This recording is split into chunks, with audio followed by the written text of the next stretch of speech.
This is my Walstad cherry shrimp tank that uses fast grown plants for natural filtration, with the plants also providing grazing areas for feeding and hiding spots for baby shrimplets. With the Walstad method and cherry shrimp keeping increasing in popularity, I wanted to publish this step-by-step video going over exactly how I set this tank up. These are the supplies that I'll be using for this build, but you can go with very close alternatives that you can get in your area and they'll work perfectly fine. The aquarium is 25 litres or just shy of 9 US gallons, and the main thing to remember is this tank is set up for practicality rather than to be aquascaped, but if you want you can aquascape your tank out. So let's get into the tank setup, and I wanted to try out some moss mats, so I needed a rough idea of how many of the stainless steel grids I can get into the foreground of the tank before adding any substrate. The tank can easily fit 5 of these cheap stainless steel grids that will provide grazing areas for my shrimp to feed once the moss grows in. I also have 2 pieces of driftwood left over from an old scape that I wanted to use, so I made sure that these would fit in the tank too. As you can see, this works well together, with the moss mats coming in for the foreground and the midground of the tank being made up of the driftwood, and both of these can have moss added to them. Adding a background film is optional, but I just use cheap privacy glass plastic rolls off Amazon rather than the expensive aquascaping ones, and in my experience they work very similar. So now it's time to add a nutrient rich layer of topsoil, and I just use the cheap Westland topsoil that's widely available here in the UK, but in your country just go with any topsoil that you can find that doesn't have any chemical additives. Sieving your soil is optional, but personally I do like to do it, especially with these smaller tanks, because it helps to remove rocks and debris that are essentially useless with this type of tank setup and make sure you get as much nutrients in the tank for your plants as possible. As I mentioned earlier, I plan to use moss in the foreground and midground of the tank that will feed from the water column, so I only add soil to the background of the tank, as that's where I'll be putting my fast grown stem plants for natural water purification. I try to make sure that there's around 1 inch of soil for the stem plants, and then I remove the driftwood and stainless steel grids from the tank. This next step is optional, but I gently pat the soil to try and remove any trapped air to save time later in the setup. I'm going to be using this cheap sand and gravel mix as the capping layer for the tank, and I got this on Amazon for a couple of pounds, but any fine gravel or sand will work fine. I am new to this specific substrate, so I test it in a bucket with water in it to see if any of the debris in there floats, and I'm actually surprised by how fast the majority of the sand sinks without issue. As you can see in this clip, there is a small amount of clouding and a couple of bits of debris, but it's really not as bad as I thought, but I do recommend you check new types of sand or gravel. So next up I add the capping layer of sand and gravel over the top of the topsoil to lock it in. This helps to secure the nutrients in the soil and prevent issues with water parameter spikes, but it also prevents the soil floating around in the tank and messing everything up. I aim for a 1 inch deep capping layer, but I do know some people who use thinner layers without issue. This is what the tank looks like at this stage, and as you can see the soil has been completely covered by the capping layer of the sand and gravel. I like to add a small amount of water to the tank at this stage, but technically it is optional. In my experience though, it's far easier to add stem plants to a wet substrate than it is to do it when it's dry, and the water will also help to remove any trapped air bubbles from the substrate. Gently patting the soil down earlier in the tank build can help speed up the air removal process though. While the remaining air works its way out of the substrate, it's time to add the moss mats. Moss mats are optional, and there's a bunch of ways you can get moss into your tank, but here's how I make them. Take your moss of choice and place it onto one of the stainless steel grids until you have a nice even layer of moss. Then take some thread and wrap it around the moss over the grid over and over again to hold the moss in place. It's very quick and easy to do, but over the coming months the moss will grow out and provide grazing areas for your shrimp to feed. I repeat the same process another 4 times, so I've got the full foreground of moss mats ready to go. I've used Christmas moss for this tank because I personally prefer the look of it, but Java moss and Taiwan moss work well too, and I've used that in other tank builds. I place the 2 pieces of bogwood in the bucket with water just to see if they float, but thankfully we are all good and they're ready to use. I take the driftwood and add some Christmas moss to the top of it, and then I secure it in place space using the thread. I add the driftwood to the tank, and the moss on here will also grow out in the future and provide grazing spots for shrimp and hiding spots for the babies. So now it's time to add plants to the tank, and I have Rotala Rotundifolia, Becopa Caroliniana and Eleocharis. First up is the Eleocharis that will make up the rest of the midground of the tank. This is a slow grown plant, so it's not efficient for water purification using the Walstad method, but the shrimp in my better fish tank love to graze on this stuff, so I wanted to put it in here. I add the Eleocharis behind the driftwood in 2 different patches, but this version of Eleocharis will take months to grow, so I'm not expecting quick results. As you can see, there's plenty of space in the background of the tank for the stem plants, and cherry shrimp have a very low bio load, so it's pretty easy to maintain safe and stable water parameters with a couple of fast grown stems. I add my Becopa Caroliniana to each side of the tank, but this plant is a very slow grower, so I don't usually recommend it for natural purification in a Walstad method tank. I'm literally just using it in this tank as a personal test to see how it'll do in a dirted tank setup. There's plenty of space left over for the Rotala Rotundifolia, and this is my main water purifier for this tank, and I fill out all of the remaining space with the Rotala. Rotala Rotundifolia has performed very well in my tap water, and I use it in most of my Walstad tanks, and it's always performed very well, and the cherry shrimp in my other tanks do like to graze on the algae and biofilm that grow on it.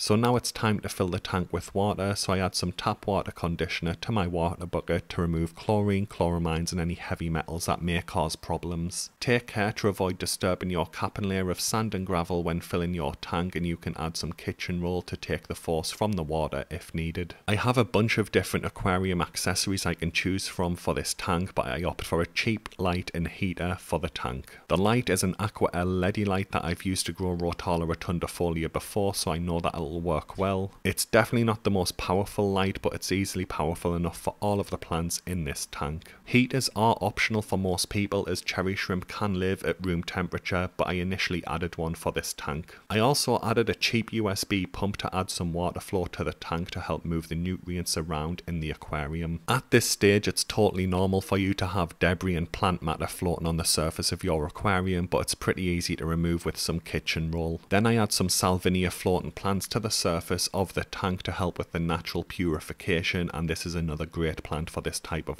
tank. Shrimp also love to hang upside down on floating plants in their tank and graze on the algae and biofilm grown on the underside of the plant, so it also adds extra grazing space. This is what the tank looks like at this stage of the build, and the stem plants will straighten up over the coming days and grow towards the light source. The moss and Eleocharis will grow in over the coming months too, but these are both slower growers. I picked up these 3D printed shrimp shelves on Etsy around a week after the initial build, and I wanted to give them a try. I used the same method of adding Christmas moss to them and secured it in place with threads, and then added the shelves to the tank, but these are definitely optional. As you can see, by the time I added these shrimp shelves, the stem plants had already filled out in the back of the tank and straightened up towards the light source. This is a close-up of the shelves in the tank, but I honestly think there's plenty of moss in here for the population I'm wanting to breed, so it is just more of a test. Personally, I really don't care about the excess thread in these tanks, and the moss will eventually cover it, but if you want, you can clip it off at this stage. If you live in an area with soft water like myself, you may need to add some shrimp salt to your water at this stage to increase the GH and provide the minerals your shrimp need to successfully molt. It's very important that you don't actually add the shrimp to your tank at this stage, as it's not currently safe, and I usually wait between 4 and 6 weeks for my tanks to mature before I add the cherry shrimp. I also have the various testing kits required to check the water parameters to make sure that the tank is safe for my shrimps prior to adding them. If you don't have these water parameter test kits, I'd highly recommend that you wait at least 6 weeks before you add your shrimp. This will let the plants grow in to be able to deal with the ammonium and nitrate that grows in the tank, while also letting beneficial bacteria colonies grow from the ammonia leaked from the topsoil to deal with the ammonia and nitrite. In addition to that, it will also let the biofilm and algae build up in the tank, so your shrimp have a food source when you add them. Around 3 weeks later, I trimmed the the Rotala in the tank to get some extra stems. A great thing about stem plants is that you can just take the excess trimmings from the original stems and replant them back into your substrate, and they'll grow without issue, giving you more plants for natural water purification. Once the tank had grown in and matured, I checked the pH, GH, KH, ammonia, nitrite and nitrate levels to make sure the tank is safe for my shrimp. I aim for a pH range of between 7.0 and 8.0, a GH of 6 to 10, a KH of 3 to 10, and an ammonia and nitrite level at 0 ppm. I always aim for a nitrate level below 10 ppm when it comes to shrimp, but with this many Rotala stems there's no problems with that, and it shows 0 ppm consistently because the stems just eat all of the nitrate for growth. So everything's looking good, and I was confident that the tank was safe to add my shrimp. If you like, you can dose Dr. Tim's ammonia solution to your tank during the initial setup to help guarantee your bacteria colonies are going to grow, but with Walstad tanks, in my experience, it's not required. The topsoil easily leaks enough ammonia during the initial process to simulate the bioload for cherry shrimp, because their natural bioload is so small that it will easily balance the tank within 4 to 6 weeks. So it's finally time to actually put the cherry shrimp into the tank, and there's about 50 of them here. This is the cherry shrimp colony from my old 29-gallon tank, but I wanted to put them in a dedicated breeding tank to see how they perform. You really don't need this many cherry shrimp for your first tank, and this entire colony started with 12 shrimp, and I've bred hundreds of them within a year. Personally, I would recommend you aim for a minimum of 10 cherry shrimp and try and make sure you get at least one male, because this is surprisingly difficult, and a lot of people set up shrimp breeding tanks and later realise they don't actually have male shrimp. Even though the cherry shrimp's old tank has almost identical water parameters to their new tank, I still drip acclimatise them. I have recently switched over to the pipette method, where you gradually add water to the container with the shrimp in from the new tank bit by bit, just using a cheap pipette, because my drip tubes are so inconsistent. Unfortunately, I only recorded the shrimp being added to the tank in portrait view, but here's the clip. As usual, some of the cherry shrimp did freak out a little and swim around the tank, but most of them instantly got to grazing on the biofilm and algae that's grown in the tank over the wait period between the build and adding the shrimp. As you can see in these clips, there's very little visible algae. Usually I'd have issues with some type of brown diatom algae and some types of soft green algae, but with this much Rotala Rotundifolia and Salvinia in the tank taking up all of the excess nutrients, we've only really got biofilm and microalgae grown. As I mentioned earlier, the shrimp quickly got to grazing on the algae and biofilm on the underside of the floating plants too, so I highly recommend you add some type of Salvinia or red root floaters to a Walstad shrimp breeding tank. It's just well worth the effort. I chose to add some fluval bug bite granules to the tank to get some extra protein into the shrimp's diet and help the females produce viable healthy eggs, because I do want this to be a breeding tank. I have never culled this colony in any way, so there's a lot of low grade shrimp in here that I do want to remove. I don't actually cull any of my shrimp either, I simply move them over to my 40-gallon or 29-gallon tank to live out the rest of their lives away from my main breeding lines. Over the coming years, I do want to try and build up the quality of this colony to something like this, with a solid red carapace with solid red legs, so that's my goal for this colony. But due to a lack of culling the breeding lines when these were in my 29-gallon tank, there's a long way to go before I can get to that level. I have been slowly trying to remove the lower grade shrimp from this tank and moving them over to my other tanks to try and improve the breeding lines in here. This is what the Walstad cherry shrimp tank looks like right now at the time of recording the video, and everything is grown in really nicely and the shrimp are doing very well. I only trim the Rotala Rotundifolia once every 3 to 4 weeks, and that's why I prefer this plant over some other popular ones that grow fast, because it's pretty low maintenance as far as fast grown stem plants go. The Becopa Caroliniana is doing really well grown in this dirted tank without issue, but like I said, it is an optional plant and I only added it to test how this